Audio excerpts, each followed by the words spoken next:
A farmer from out in the area called me and said, hey, somebody's buying land out here. And I thought, okay.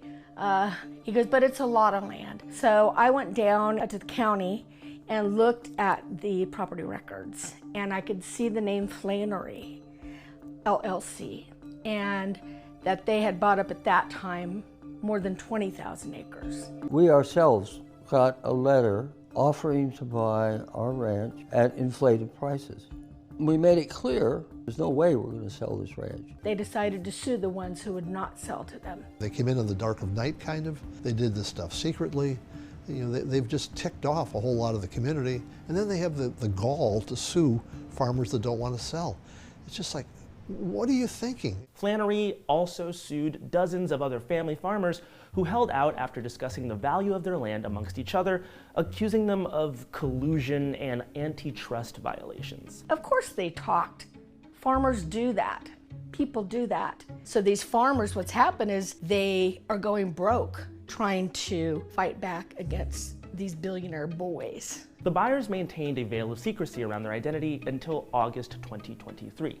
That's when the New York Times broke the news that Flannery is the front group for a company called California Forever. And California Forever, backed by billionaires such as Reid Hoffman, Laurene Powell Jobs, and Marc Andreessen, wants to build a privately run city in the middle of the county's protected farmland with far less regulation. The group wants to build a green community that it claims will include thousands of affordable homes, shopping, dining, and walkable neighborhoods. So they're saying they want to be good neighbors with people in Sonoma County, and at the same time they're suing their own literal fence-by-fence neighbors. The public face of California Forever is its CEO, a former Goldman Sachs whiz kid named Jan Schwamek.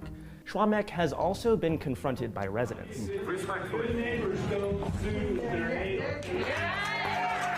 Schwamek was crude and did not understand that he would have had a much better reception if he had talked to people. Schwamek self-published a book in 2009 titled Racing Towards Excellence, which summed up his personal outlook with a misquote attributed to Ayn Rand. Quote, "The question isn't who's going to let me, it's who's going to stop me."